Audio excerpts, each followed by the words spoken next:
Jadi misalnya kalian jual di toko kecil, di pinggir jalan, atau mungkin kalian hanya jualan antar orang, bisa jadi terkena pajak.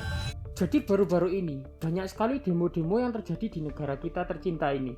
Mulai dari isu PPN, efisiensi, hingga yang paling baru RUU TNI. Namun saya rasa, ada isu yang sangat penting yang jarang dibicarakan orang-orang banyak. Dan isu ini menurut saya yang harusnya ditolak habis-habisan, dan bila perlu ada demo yang menolak hal ini secara besar-besaran. Jadi apa saja? Mari kita bahas. Selamat datang di channel Bedah Arsip. Kali ini saya akan membahas hal-hal yang harusnya kita semua demo dan tolak besar-besaran di saat ini. Yang pertama, proyek pemerintah Government Technology. Pada bulan Januari lalu, Ketua DEN, Dewan Ekonomi Nasional, Pak Luhut mengumumkan bahwa pemerintah sedang mengembangkan aplikasi GovTech atau Government Technology yang bisa mengintegrasikan sistem pajak dengan sistem transaksi dan perizinan. Jadi Government Technology ini katanya mampu menghubungkan sistem pajak Cortex dengan pelayanan publik seperti paspor, SIM, KTP, dan izin OSS untuk perizinan usaha. Nah, yang membagongkan adalah sistem ini mampu memblokir pembuatan dokumen tersebut, yaitu paspor, SIM, dan izin usaha itu tadi, jika Anda bermasalah dengan pajak.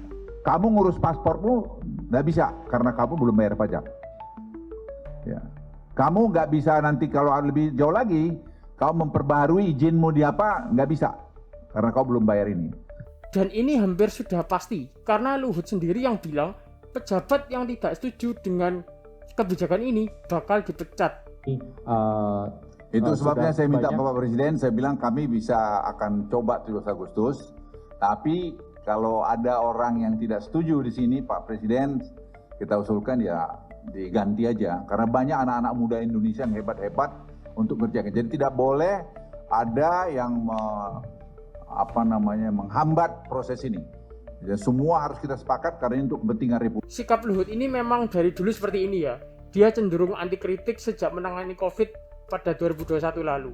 Government Technology ini berencana untuk diluncurkan pada 17 Agustus nanti, dan rasanya bukan wacana saja, karena sudah ada tanggal peluncurannya. Memang jika dilihat, hal ini awalnya hanya menyasar pengusaha-pengusaha, orang kaya atau orang kelas ke atas lah, orang yang kelas atas. Dan katanya, ini bisa membuat penyebaran bansos menjadi efektif. Alasannya sih begitu. Namun hal-hal seperti ini, lama-kelamaan pasti menyasar kelas menengah.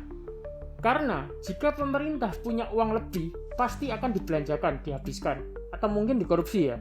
Dan jika habis, pasti akan mencari cara bagaimanapun itu untuk mendapatkan uang, entah dari ngutang atau menaikkan pajak.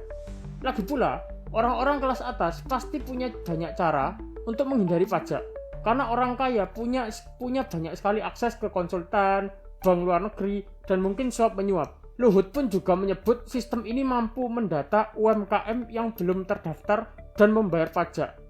Hal ini sungguh fatal. Kenapa? Jadi misalnya kalian jual di toko kecil, di pinggir jalan, atau mungkin kalian hanya jualan antar orang, bisa jadi terkena pajak.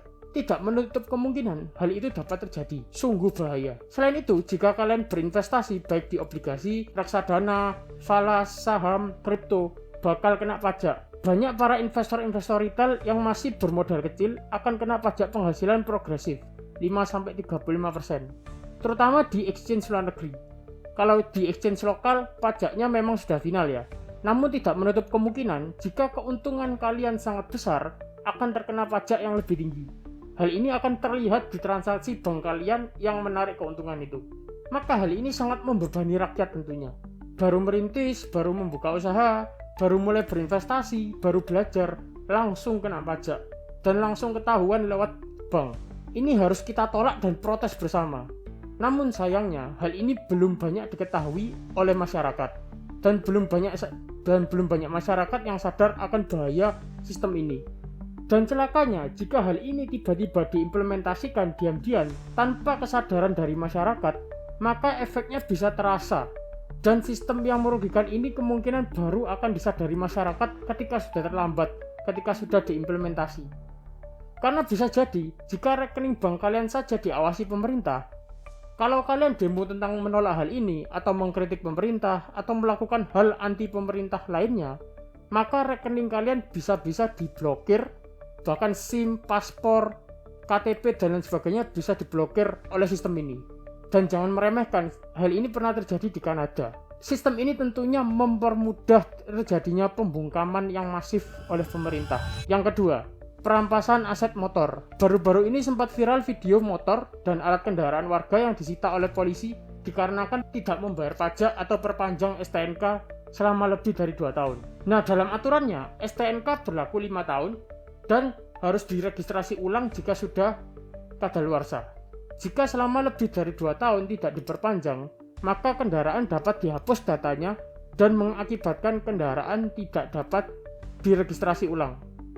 Walau pihak kepolisian sudah memberikan klarifikasi bahwa kendaraan tidak akan disita dan rumor-rumor penyitaan itu hoaks, namun tahu dari mana? Dari dahulu, pihak pemerintah selalu mengatakan hal yang tidak sesuai dengan lapangan dan hanya bersifat menenangkan masyarakat belaka. Misalnya, dalam urusan keimigrasian bisa urus secara offline dan online katanya. Namun nyatanya daftar untuk mengurus paspor hanya bisa dilakukan online.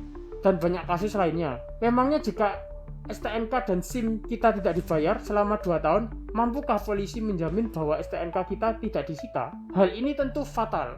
Karena jika saja rakyat yang hidup di kondisi ekonomi yang sedang susah seperti ini, banyak yang tidak mampu membayar dan mata pencahariannya tergantung pada kendaraan bermotor seperti ojek online dan kurir. Namun jika tidak mampu membayar, maka akan disita. Di mana letak pemerintah sebagai pembantu rakyat, pembantu masyarakat di sini? Hal ini malah membuat rakyat semakin menderita. Inilah yang harus kita tolak, perjuangkan dan protes bersama. Karena jika tidak ada protes yang besar, maka pemerintah tetap akan kekeh untuk mengimplementasikan hal ini dan secara diam-diam, perlahan-lahan dan tidak terdeteksi akan dilaksanakan. Dan tentu sangat berbahaya karena sepertinya akhir-akhir ini pemerintah sama dengan rakyat, lagi butuh uang. Nah, itu tadi 2 hal yang harus kita demo bersama menurut analisa saya. Bagaimana menurut kalian? Jika ada kesalahan dalam analisa ini dan perkataan saya, boleh dikoreksi ya. Karena ini murni analisa pribadi saya dan juga saya orangnya open minded tetapi tidak seperti JFK. Jangan lupa untuk subscribe dan nyalakan notifikasinya. Sampai jumpa di video selanjutnya.